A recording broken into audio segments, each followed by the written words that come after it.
Welcome to the Love Lab Podcast, a safe and fun place to get real and learn about sex. Whether you're a man or woman, single or couple, this is the show for you. I am your host, Kevin Anthony, and I am here to guide you to go from good to amazing in the bedroom and your relationships.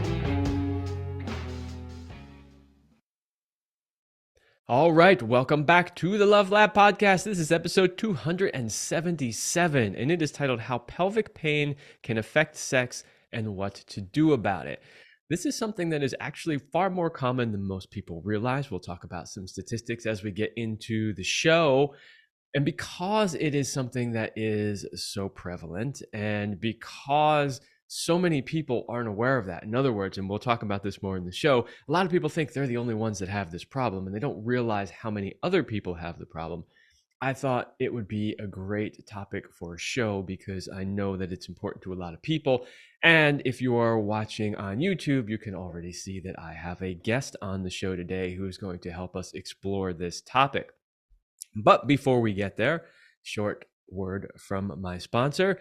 Power and Mastery 3.0 is here. The men's sexual mastery program you have heard about on this show for a long time is now even better. I have personally reviewed every module, lesson, video, audio, and PDF to see if there's anything new that needed to be added. As a result, I have added 10 new videos, 1 new audio, 8 new PDFs, and dozens of links to hand-picked products to help support your journey to mastery. In addition, there's also a brand new user interface that makes it easier to navigate the course and find your course material. So if you are ready to become the sexual master you have always wanted to be, then go to powerandmastery.com. As you know, that is the men's sexual mastery program that Celine and I created. And this past year, I put a lot of energy and effort into updating to make sure it had the most modern and recent content that we could possibly put into it. So go check that out at powerandmastery.com. Okay, so my guest today is Nicoletta Heidegger. Did I get it? No. You got it. Okay. She is a licensed marriage and family therapist and sexologist practicing in Los Angeles, California. She specializes in sex therapy and equine-assisted psychotherapy. We're going to talk a little bit about that probably later on in the show. Nicoletta received her BA in psychology from Stanford University, her MA in clinical psychology from Pepperdine University, and her Master's of Education in Human Sexuality from Widener University. She sees therapy clients virtually and at her unique ranch office in Los Angeles, where she offers outdoor sessions and equine facilitated, also called equine assisted, psychotherapy and learning. She also provides coaching, consulting, education, and retreats to folks around the world. When she's not seeing clients, Nicoletta creates weekly content via her hit show, Sluts and Scholars, a podcast for professionals who prioritize pleasure. So welcome, Nicoletta, to the show. Thank you for having me. And I'm excited to check out your mastery course too. For that, that'll be really helpful for partners and clients alike. Yes, it's one of those things that we always recommend to men. Look, if you're not where you want to be sexually and in the bedroom and in your relationship, check that out. But we also always tell the women, if your man is not doing it for you in those areas, maybe you should encourage him Well, to it's take just this course. it's a practice. It's a thing we can all learn how to do better. It's not like all of us were just born out of the womb like, I'm great at sex now. So this is much like driving a car or starting a podcast. You can learn to do it better, as I'm sure you preach about all the time. Yes, I do. I tell people all the time that, we know how to breathe. We were born breathing, but doesn't mean we're good at it, right? That's why there's people like Wim Hof out there teaching everybody how to breathe, right? So just because we know how to do sex doesn't mean we're good at it unless we've taken the time to really learn it. So I completely agree. All right. Well, your credentials are very impressive, and I know that there is a lot that you can share. But when we spoke in the pre-interview call, one of the questions I often ask guests is like, what's most alive for you right now? Like, what is the thing that you're really excited to talk about? And that's where this idea of pelvic pain came up. Even though, just from reading your bio, I know there's a lot of other topics we could potentially cover. That one also, aside from being something that was really up for you that you really want to talk about, was something that I know through, Celine, my wife's work, that she would encounter a lot when working with women. And so I thought this would be a fantastic thing to really talk about, because I know that a lot of people suffer from it. And I think that what we're going to cover today could be really helpful. Now, my first question has to do with sort of setting the stage a little bit.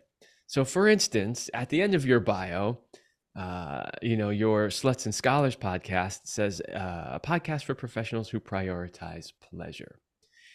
And when we're going to talk about pain and the problems that it can cause, I want to first talk about pleasure a little bit. And this is something that came up in our pre-interview call too, which is I was wondering if you could just talk to the audience a little bit about why play and pleasure are so important to us. Because if they understand why that's so important, they'll understand why it's important to solve the problem that they might have. Yeah, and I mean, I think pleasure and pain are definitely interconnected. And this is why I think it's important for us to talk about both, is because a lot of people out there who are experiencing pain, whether that be chronic pain or emotional pain, I think we've all been taught that we need to sort of like solve those quote unquote issues first before we can experience pleasure. And that like once we get to a certain level of healed, whatever healed means, then we can, play and experience pleasure, as opposed to the way that I practice and teach people and encourage people is really coming from this research informed approach that play and pleasure are actually essential to healing, and really both necessary to us as a survival thing.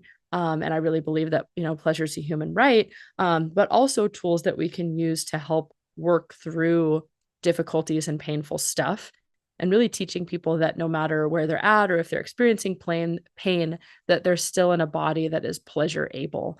And additionally, engaging in pleasure and play practices has shown to increase neuroplasticity, meaning your brain's ability to change. And so when we're dealing with things that are really difficult, we have to include play and pleasure, because if it was just all about the pain and the processing and the clinical aspect of it, like, excuse my language, but like who the fuck would want to keep doing that without any of the other stuff? And so it's so important here that these two things exist together and that both can be co-occurring. Yeah, that's a really good point that you bring up, which is that, and you see this in so many areas of people's lives. They're like, okay, like I know I want to experience pleasure. I know I want to play with my partner, but I can't do that until I solve this pain issue over here. So they sort of mutually exclude everything, right? Yeah. You'll see people do that a lot of times with all sorts of things, like, well, I can't do this thing that I really want to do in life until I finish this thing over here, right? Well, it's what we're taught in our capitalistic culture, right? Do your homework first. Work first. We don't really prioritize pleasure as much as some other cultures. For sure. That is absolutely true. And so the point I just wanted to reiterate was what you brought up, which is that, look, if you are experiencing pain, whether it's, pelvic pain or some other sort of pain, you don't have to deny yourself the play and the pleasure until you solve that problem, that you can actually do both at the same time. And I think, correct me if I'm wrong, but you were also indicating in that moment that the play and the pleasure can actually help you deal with the pain as well, correct? Yeah, help with managing, help with coming up with creative options to stay connected to yourself and others, help with your self-esteem of still feeling like you're in a body that can and deserves and is like pleasure able, all sorts of things. Yeah, I totally agree. I did an episode on this show a while back. I can't remember the title of it now, but I had a woman on, a guest, who herself dealt with chronic pain her entire life. And that was kind of a similar theme that we were talking about. It's like, how can you, even though you're experiencing chronic pain, still live a full, healthy life and have pleasure and play and all of that? So yeah, I completely agree. It's super important to not mutually exclude those and to try to use the play and the pleasure. Okay, so now that we understand that, let's talk a little bit about pelvic pain itself. Like, what are we talking about? What is pelvic pain and how can this interfere with our ability to experience pleasure?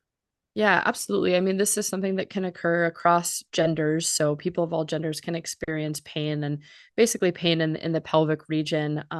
Some people would call it genitopelvic pain or genital pelvic pain. So kind of including your whole pelvic bowl and also your genital bits, whatever you've got going on down there. I will say that just because of, I think what my practice is, I do see a higher rate of people with vulvas and vaginas that experience pain, but people with penises can also experience pain.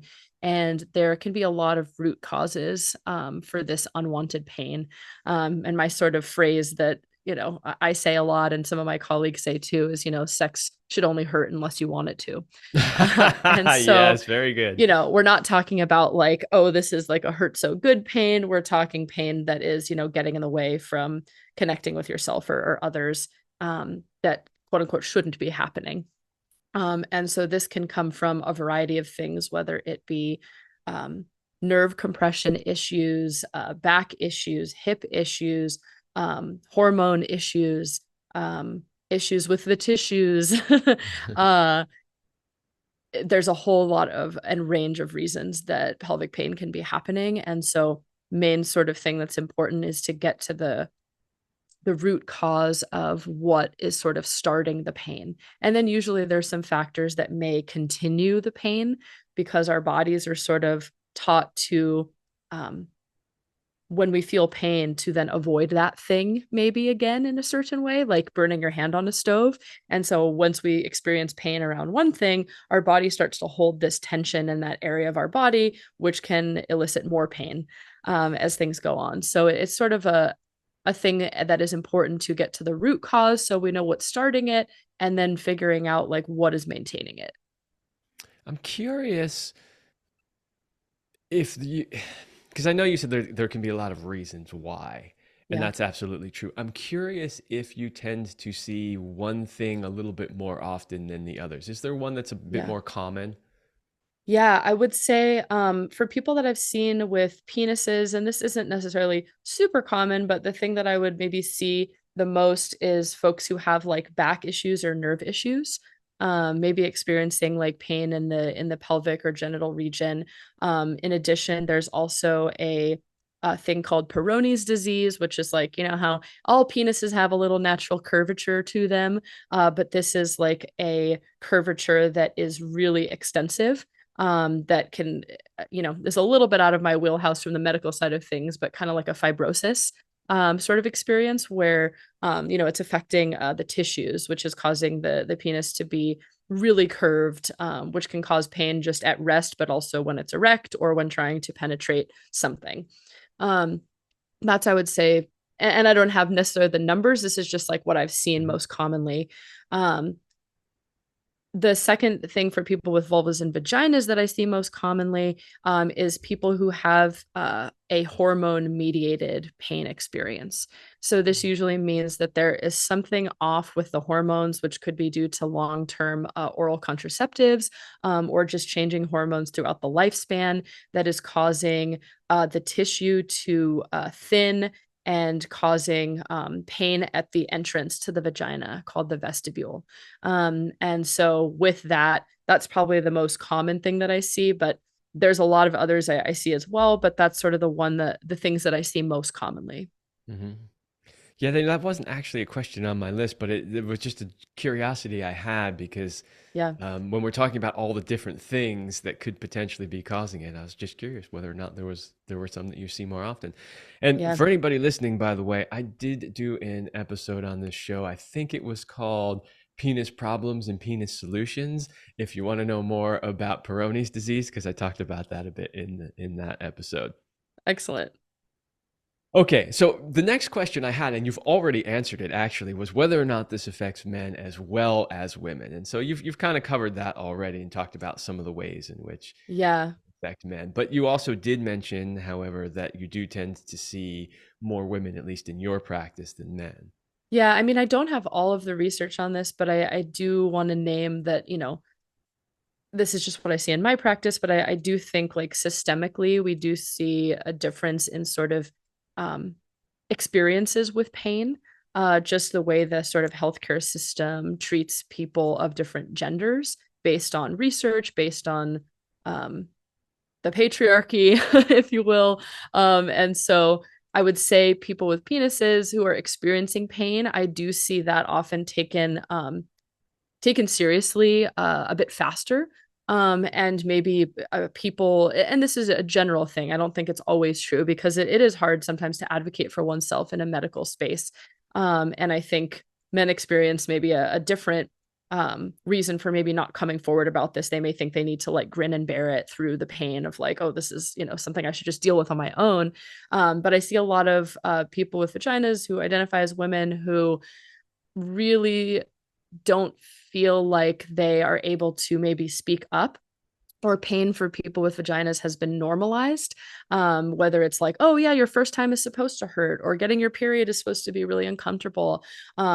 And where doctors aren't really like believing as much, and there's not as much research around reproductive health and pleasure for women. And so I see it happening a lot more because it's like occurring for so long, and women aren't getting the proper referrals to doctors to work on this stuff. And so that also may be why I'm seeing more people in my practice about this. Mm. Yeah, that's interesting. I mean, I obviously would assume, like, so for instance, if we're going to use Peyronie's disease as an example, like that's Mm-hmm. really easy to identify. It's an external genitalia. It's something that you can quantify. It's something that you can look at medically and see, look, here it is right here. Here's the buildup of, plaque, for lack of a better word, that's causing this. Whereas I can't help but wonder, especially with a lot of the conversations I have, like, we just don't know as much because women are internal, because we probably haven't spent as much time studying how they work. I think they probably just don't know a lot. Like when a woman comes in and says, I'm experiencing pain, especially if it's internal, I have a feeling that most doctors just go, like, Yeah, a lot of them aren't a I lot don't of them know. aren't specialty trained in this, and so they don't know. And I think also a lot of people almost sometimes don't even know they're experiencing pain, or they've like experienced it. I mean, I think this is a human condition thing too, not just for women, but like we feel the pain, and because we live in a culture that's like just keep going, I think a lot of people are like, oh, well, it's not that bad, or like, oh, I'm just supposed to deal with this or tolerate this, which then makes the pain worse. And so a lot of people maybe are feeling discomfort, but they're not even registering it as valid pain. And so by the time they come to see me, and I'm like they're not even coming in sometimes for pelvic pain, and they come in and I'm talking about it, and I'm like, oh, do you experience any of these things when you're having sex? And they're like, actually, yeah. And are almost like surprised to be like, oh, that's not normal. Like my doctor just told me I should use more lube or have a glass of wine. And so it's gotten very normalized. Yeah, that is really unfortunate. I mean, I don't really work with a lot of women, although my wife used to. But one of the things that we used to see a lot when she would work with women, at least with older women, is Yeah. as women age, as they start going through perimenopause and menopause, there's a thinning of the lining of the vagina, which can often be painful. And Yes. and everyone that I can recall, and if my wife were here, I'm sure she could give a little bit better information. But in every instance, I remember talking with her about this with one of her clients. The mainstream response that these clients got from doctors was, that's just a normal part of aging, and deal with it. Mm-hmm. Yeah, deal with Yet it. yet there are actually things that can be done about it. There are Yes. treatments, and you rightfully pointed out earlier that a lot of it had to do with hormones.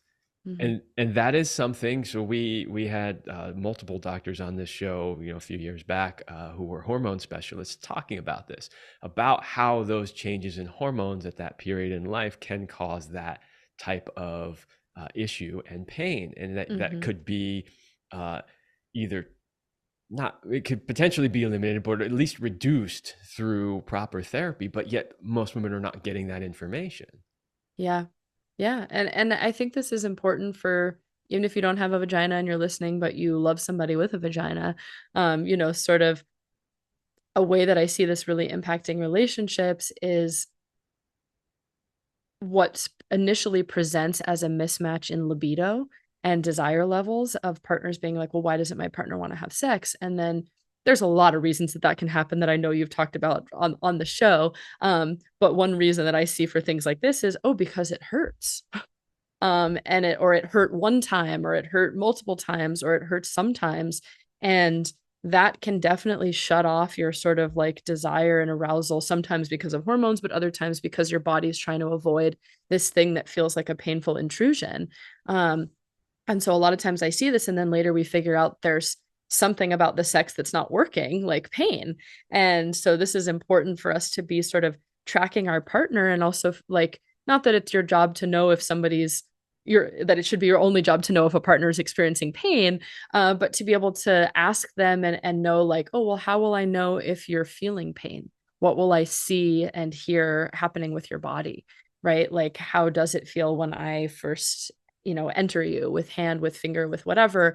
And really sort of opening up the dialogue around this, as something that could possibly be happening, just to make sure that you're tracking each other.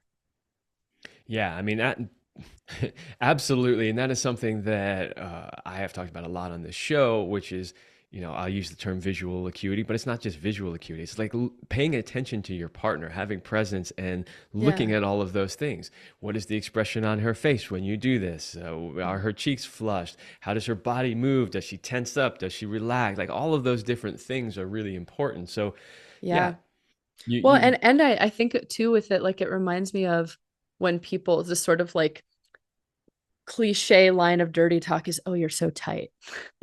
Right. And so if your partner like is really tight, there might be something wrong. And not to say that like, I don't want to like yuck anybody's yum. And if you both like to use the word tight and that feels good for you, like great.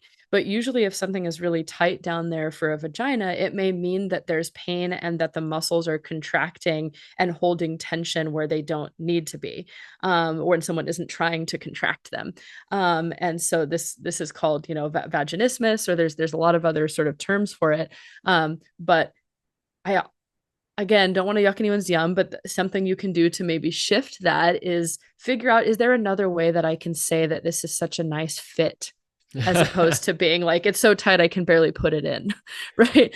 There might be something going on. Yes, I have this conversation a lot because to me it blows my mind that this misconception still exists in the world. Like this is the stuff that like Yeah. 15-year-old boys talk about. It's not something that an actual adult male should still be saying. It has nothing to do with being tight. What you're actually talking about is how developed her vaginal muscles are. So either she's got strong developed vaginal muscles or not. Now, for Or instance, sometimes they're overly strong and developed, creating the pain. yes, yes. So in the instance of there's an Yeah. actual disorder, so where like what you were describing is so tight you Yeah. can barely put it in. That's a problem. But that's not what guys actually want. So it's a good idea to make sure we're being clear with our language. Guys don't actually want so tight because there's a problem and the muscles are locked up. We just want a woman who's fit, who has taken some time to make sure that everything is strong and healthy and working the way that it should be working. And this is a thing too. Talk about women not getting the proper advice from their medical doctors. I can't tell you how many, again, just not actually, they're not even necessarily that much older, but I was going to say how many mothers that we've worked with who say things like, well, after you give birth, it's just things are different. And every time I laugh really hard, I pee, and that's normal. No, you shouldn't be peeing on yourself. That's because you haven't Unless you retrained your want to be. muscles. Yeah, Yeah. exactly.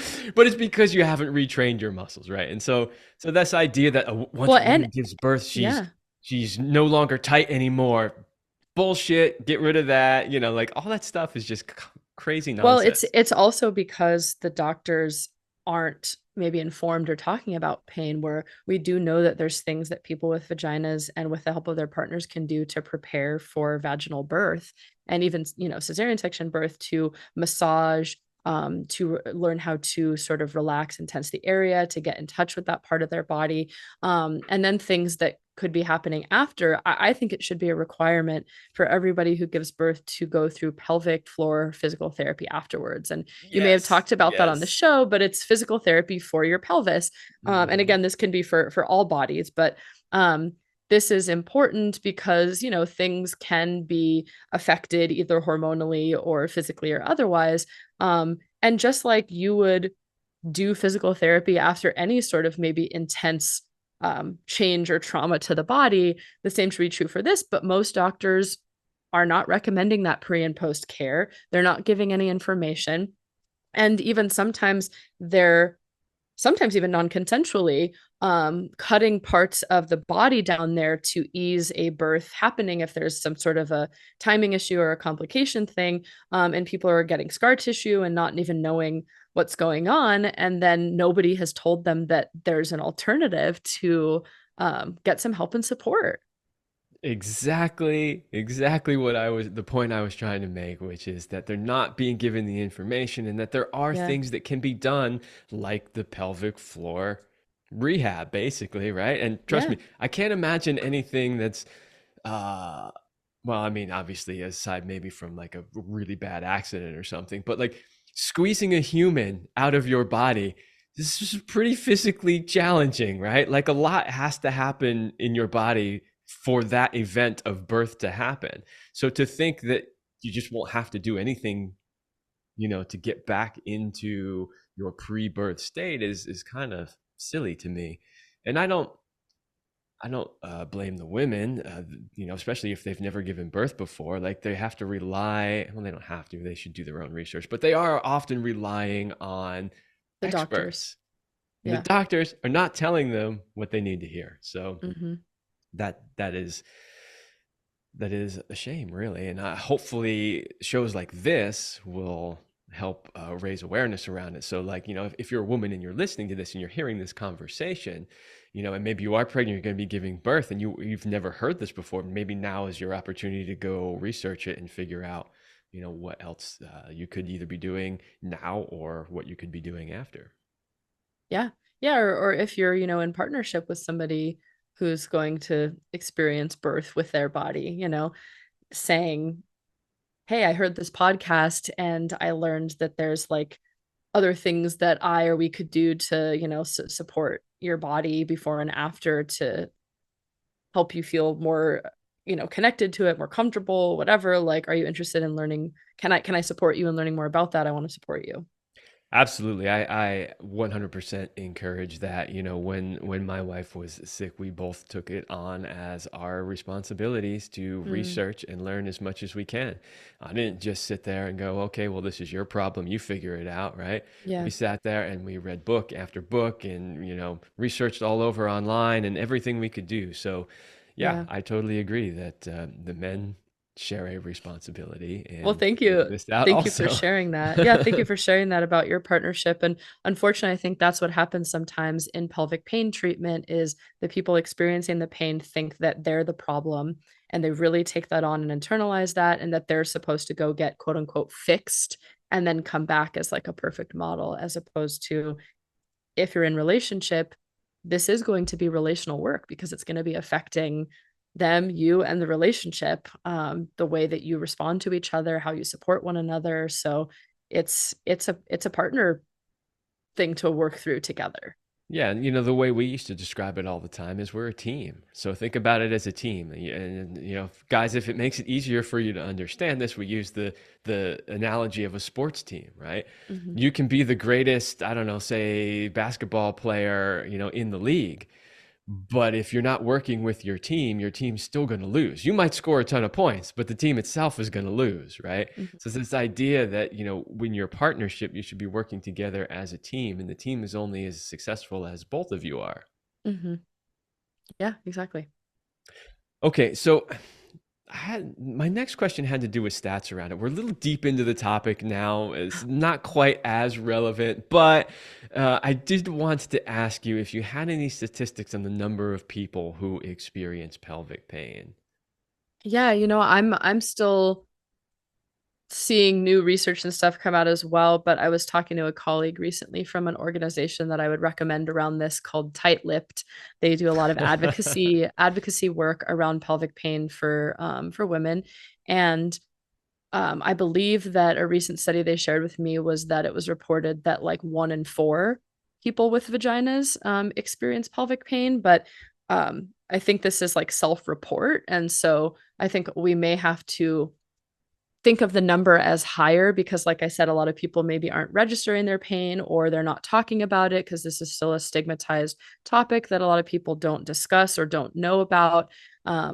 And so the number is probably higher than at least 1 in 4 people will experience it at some point in their life. I don't have as many of the stats on people with penises, but I think stats are important, but I also probably because I'm a therapist, I really lean into like the human experience. And so the stat thing I think sometimes can miss over that a little bit. And so I'm like, okay, if something's not feeling right, stats or not, like listen to that and get yourself to what is called a sexual medicine specialist. So this is usually a gynecologist or a urologist who has specialized training in sexual concerns. Because as we're talking about, a lot of folks, even if they're a urologist or a gynecologist, do not have training in pelvic pain across our country, at least. And so get yourself to somebody who specializes in this so that you can figure out what is going on and get to the bottom of it. Yeah, absolutely. So, I never like to ask guests questions about statistics without having a few on my end, just in case they're like, Oh, don't good. have any, right? Yes. What are the stats you have found? Well, basically, okay, a couple of things that I found. Number one was when looking at this, I also didn't find any actual stats about men. Right. So you were saying I don't really have any about, people with penises. And I was like, interesting, because I didn't really find that either. What I did Mm, find was one article that suggested 1 in 7 women in the United States experience it. But another interesting stat I found was that they estimate 50% of the cases remain undiagnosed. mm-hmm. So, yeah, Yeah. whether it's 1 in 4 or 1 in 7, Yeah. it's one of those things where it's kind of like, if you're Probably right. somebody you know. It's probably somebody you know. Oh, absolutely. Well, like 6 degrees of separation, at least Yeah. one person who's experiencing this, right? Yeah. But like, it's kind of like I take the idea of, if you're going to write your congressman, right? They know that one letter represents X number of people out there statistically, right? Because Mm-hmm. only a certain percentage of people are motivated enough to actually write their congressman. Mm, So I think it's kind of the same here. For every person that's motivated enough to actually seek help for it mm-hmm. or self-report it, there's Yeah. probably a ton of other people who haven't gone out and sought the help that they need, or who haven't Yeah. actually self-reported it. Yeah. And I agree with you too. Statistics,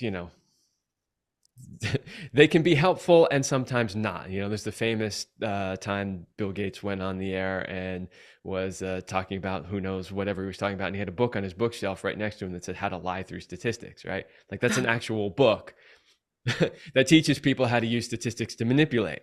Yeah. Right, so It could take just be old trauma from my undergrad and having to take statistics classes as a in psychology because I'm like, oh no, it's not I decided not to get into research even though I started a PhD. I was like, I don't really want to do research anymore. um so it could be my resistance to that, but I think just because I deal more with like the individual human experience, but stats can be important to make people feel like less alone, and both that their experience is unique, but also not alone. Yeah, and that's part of why I wanted to talk about it. Number one, Yeah. I wanted people to understand the magnitude of the problem, because Yeah. honestly, I mean, having done work around sexuality and having my wife worked with a lot of women, I knew that this was Yeah. something that more women than you would think were experiencing. But I was pretty shocked when I started researching it and was like 1 in 7 and 50% of them aren't even reported. Like I Yeah. was like, whoa, that is way bigger than even I realized it was. And so I Yeah. wanted to get that point across to people that this is far more prevalent than you realize. And then of course I love the point that you brought up too, which is that, you know, how many people, men or women, decide not to seek treatment because they're embarrassed by it, or they think there's something wrong with them or whatever, Yeah. and just understanding that this is very common, maybe that might even be the thing that prompts people to go get the help they need. So Yeah. I mean, I think that's just a human experience, like I said, that we've sort of been taught to like just grin and bear it, just do it, you know, as a culture, and to really be disembodied. And so a lot of us, for a variety of different reasons, I see it in my practice a lot, but also for myself, like put off appointments or doctors things of like almost like, how long can I tolerate this before I do something about it? You know, I think people sort of sometimes have this unconscious like pain Olympics in their mind of like, well, if I can get through it, you know, that'll be a success, as opposed to like listening to the little cues that our body is telling us that something's not quite right. Yeah, I completely agree. Yeah, your genitals and your sex are not supposed to hurt unless you want it to, like you said. Right. So that's a good point to reiterate. Yeah. Okay. So I have questions about, okay, so we've identified the scope of the problem. We've talked about all that, what do we do about it? How partners can support each other, Yeah. that kind of stuff. But before we do that, I do want to take a short break for the second sponsor on the show. Hey guys, do you know what makes a man great? You know, the kind of masculine man that women are irresistibly attracted to and want. Is it money, job title, physical body, being great in bed, a big penis, or great pickup lines? What if you don't have those, or only some of them? What if you've had a string of failed relationships, are embarrassed by your bedroom skills, doubt whether you can rise to the occasion, worry about lasting long enough, or are always stuck in the friend zone? I can help you if you're ready to make big changes and finally become the man you have always wanted to be. Then this is the program for you. To find out more, please go to kevinandceline.com/go/warrior. That link is in the description. And if you've listened to the show for any length of time, you know that that is a link to my men's coaching program. That is where I help you be the man that you've always wanted to be and show up as the best version of yourself, both in and outside of the bedroom, so that you can have the relationships that you want to have in life. So go check that out, kevinandceline.com/go/warrior. Okay. So we've been talking a lot about pelvic pain, what it is, how many people it affects, and the effects it can have on your relationship. So, that of course begs the question, if somebody is dealing with pelvic pain, what do they do? Like, when should they seek help? Who should they go to help, go seek for help? What kinds of things can they do? Yeah, so again, just to like reiterate, for me, if someone is presenting with that, I really want them to rule in or rule out a physiological cause first, to see what's going on. And so for that, look up a sexual medicine specialist in your area. The sort of caveat to this is there aren't as many as would be great to have around this. And so what happens is a lot of people do have to do a lot of self advocacy sometimes around this topic, which can be really hard when you're struggling with pain or feeling embarrassed about it or ashamed. And so I want to name that there's sort of a systemic issue going on here that may be, you know, maintaining this being a struggle for so many people. But there are sexual medicine specialists, like here in Los Angeles, we have a handful, or, you know, even if you're going to your regular doctor, you know, ask them, hey, do you have any training around this? Or is there somebody you can recommend? What's a little bit tough here, like I said, that adds to this sort of being a systemic thing, is that a lot of folks who have this specialization, because they have this specialization and because insurance doesn't necessarily like prioritize that, a lot of these folks are out of pocket, or don't take all the insurances. And so it can be really hard. Again, my colleague I was talking to at Tight Lipped, I think people, at least with vaginas, it took them like 10 to 15, seeing 10 to 15 different doctors sometimes before they sort of found somebody to address this with them. That's a lot of doctors It's and a a lot of first lot. time consults and a lot of money Yes. out of your pocket. Yeah, and so, but now if you're listening to this, you can advocate for yourself. You can ask questions like, maybe now even you know sometimes more than the doctor in this case, of like, something's not right. Do you know about this? If you don't, give me a referral to somebody who does. And so check out a sexual medicine specialist. You know, if it's available in your area, see if that's something your insurance can do some coverage on. But what they're going to do is they're going to look at what could be physically causing this, like I said. So is there an issue with the nerves? Is there an issue with the musculoskeletal stuff going on? Is there an issue with hormones? Is there something going on with the tissue? And so they're going to figure out sort of the root cause, ideally. And then, or at the same time, working with somebody like myself who is a sex therapist, that you can talk to about the psychological aspect, because the physical is going to be connected to that and how it's being maintained, how it's affecting you. And then often there may be a third person involved, which is that pelvic floor therapist, to help with the sort of physical way that you might be holding pain. And to me, the most important piece too is getting connected with community. So, like I was talking about that organization Tight-Lipped, like getting involved with other organizations, and people and community who also experience this, or listening to podcasts or connecting with people that way, so that you know that you're not alone and there's other people going through this.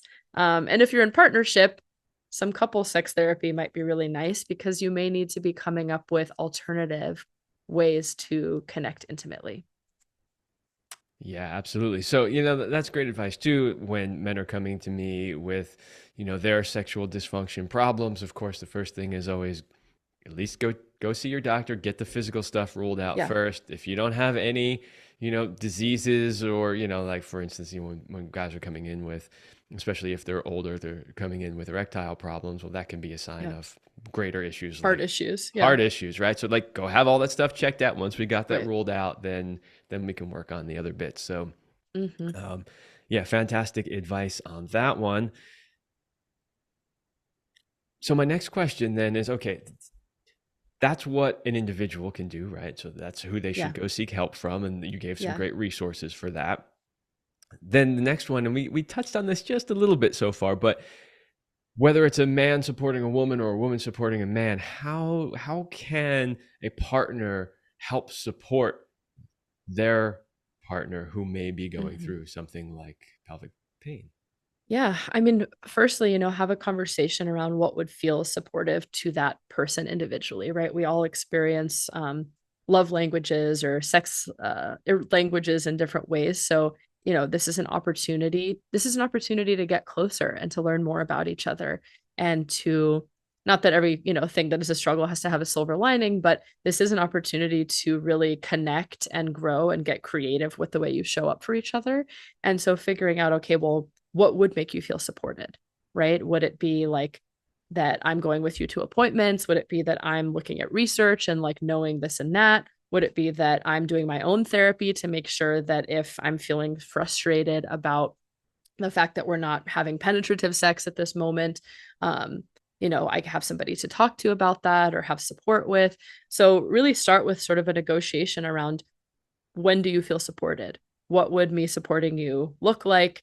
And then asking yourself, well, what do I need to feel supported too, right? Because if you're not putting your own, like the airplane metaphor all therapists use, you're not putting on your own oxygen mask, right? So being like, okay, I guess not just being like a hero without support, and acknowledging that it may have an impact on you as well, and making sure that you're figuring out what you might need to feel supported. So like I said, that can look like feeling impatient. That can look like feeling rejected if sex is in the traditional way isn't happening. That can look like sexual frustration. That can look like a variety of things. So making sure that you're taking some time to figure out, what do I need to work through what this is bringing up for me, so that I can support myself and then also support my partner. Um, like I said, I think education is key here. And probably the biggest thing for me around when pelvic pain is happening is, not always, but oftentimes for a time, the sort of quintessential definition of penetrative sex may be off the table. Not always, but maybe off the table. And so what you can do is start to expand your definition of what sex and pleasure can be. Start to explore, whether it's through this podcast, through your classes, through other things like that, what else could we do that makes us feel good, that brings us pleasure, that is playful, remembering to have pleasure and play. So this is going to kind of flex your creative brain to start expanding your definition of sex and intimacy and pleasure, which I know can seem hard, no pun intended, hard and frustrating at the beginning. But this is also, pain or not, a thing that I have to work with couples who have been together a long time.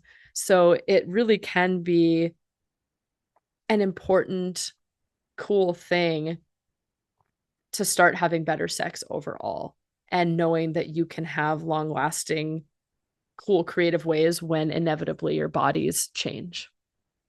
And inevitably they do. Yeah. And they do. Yeah. Pain or not, right? Like things don't flow as well. Skin changes, muscles change, hardness changes, wetness changes. So get ready. And this is a proactive way to do that. Yeah, absolutely. I love that you brought up that idea of sort of expanding your definition of sex, because the next question I had was how does redefining sex factor into this? And you just answered that Yes. question, right? It's Which is, key.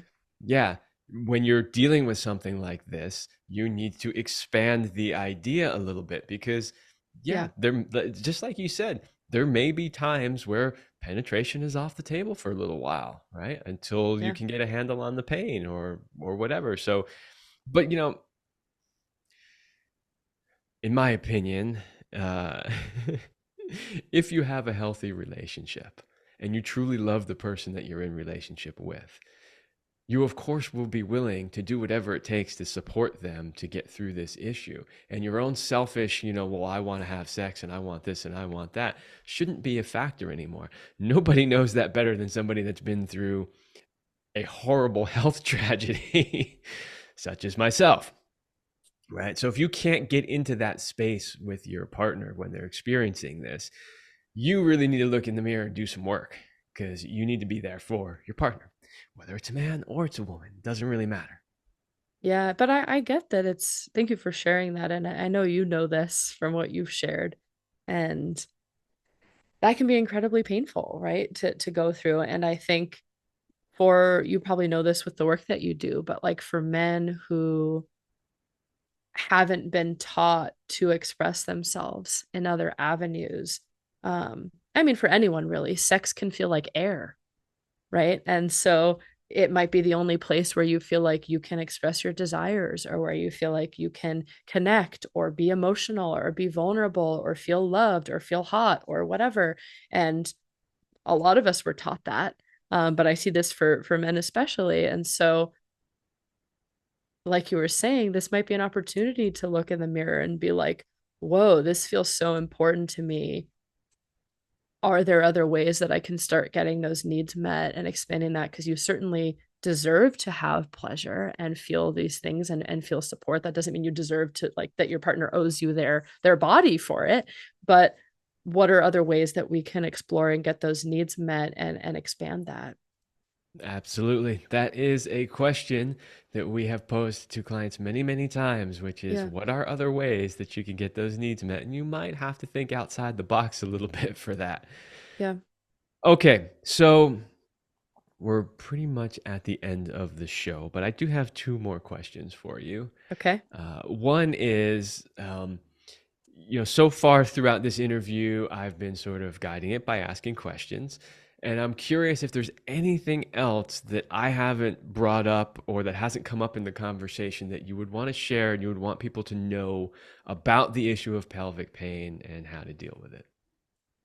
I mean, if you're listening to this and you're feeling either angry just at the systemic issues we were talking about, or you're like, whoa, I had no idea, like share this, with your friends. And also, like, there is advocacy work that you can join and do to start changing this from a systemic level or perspective. And yeah, just knowing that, like, help and support is out there, but with something like this, you may have to be your own advocate sometimes. And it can be really hard in those power differentials with doctors, to have your doctor saying, well, I'm the doctor, here's what you should do, and have you being like, no, but something's not right. And so some of this is also working on sort of self-attunement, self-parenting, taking care of oneself, advocating for oneself. And it sucks that we have to do that sometimes, but this is I guess, an invitation to get a little closer to your body and really listen to it and listen to what it's trying to share with you. And sometimes we have to get a little quieter to hear that. Indeed. Well, I think that is excellent advice. And I would say that in today's day and age, you should be advocating for yourself in every area of life. And you should also be advocating for your partner in every area of life, because it seems to me, and maybe this is just because we're more aware of it in the present day, but there's a lot of people out there that don't have our best interests in mind. And if we're not looking out for our own best interest, then who is, right? Yeah. So that, of course, doesn't mean that it's all about being selfish. It just means that, when it comes to your health, the number one person who should be taking responsibility for it is you. Mm-hmm. All right. Last question is kind of a fun one. Doesn't really have anything to do with the You topic mean at all. pelvic pain is not fun? Well, it's a little bit of a heavy subject, but not terribly so. Well, as we talked about, we covered the heavy piece, but as we started with, pleasure is an important piece here as well to stay connected to yourself and others. So, yes, the pain thing is important, but like fun can still be had. Yes, I absolutely. promise. Thank you for bringing that up again. Okay, last question. It's the one that we ask all the guests that come on the show, which is, Okay. what is your best sexual talent?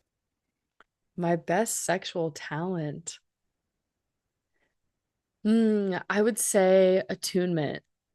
Um, I think a lot of people, when I hear like sexual talent, they often think of like, well, I can do this cool thing with my tongue or with my butt or with my, and like, yeah, I could do some of those things. But every person is different, every body is different, and the things and stuff that I desire and that others desire may change moment to moment.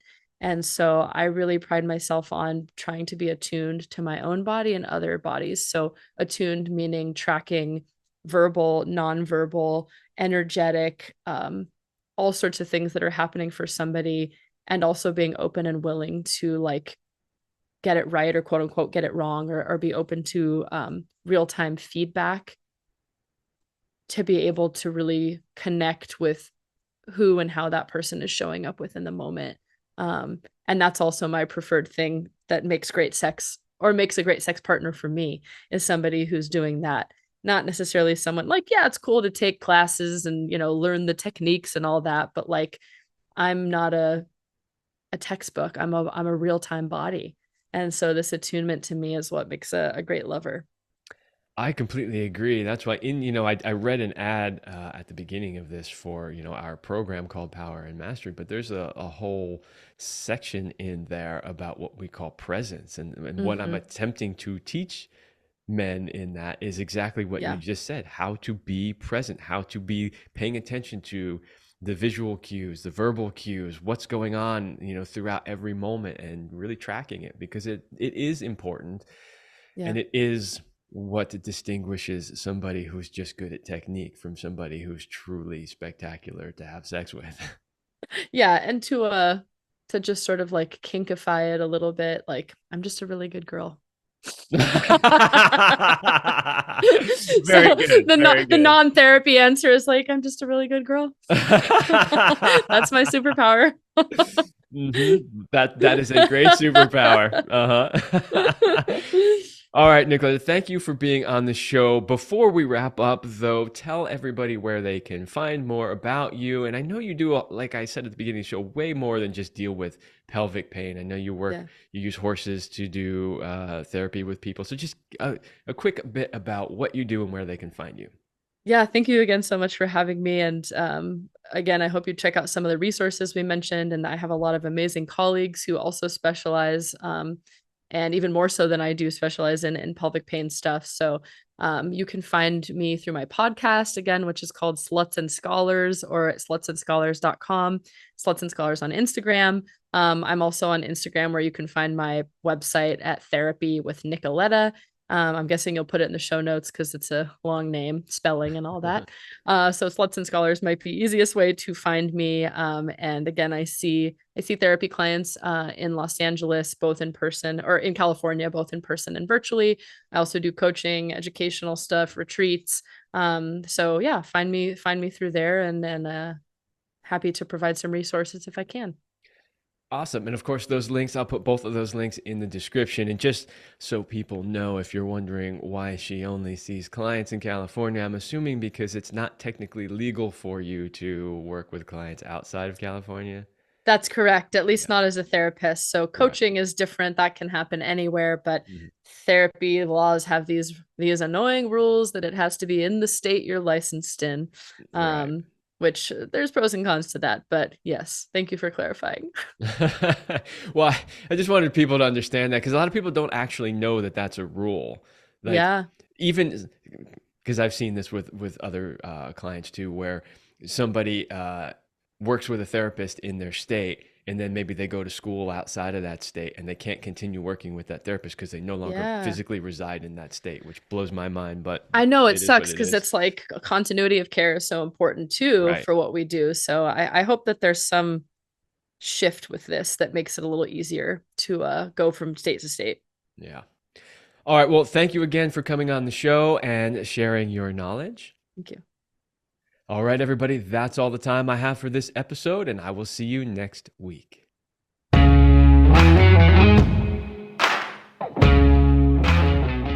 I hope you liked this episode of the Love Lab podcast. If you enjoyed this show, subscribe, leave us a review, and share it with your friends. And for more free, exclusive content, join me in the Passion Vault at kevinandceline.com/vault. That's kevinandceline.com/vault. Thanks for listening. And remember, as Celine used to say, you're amazing.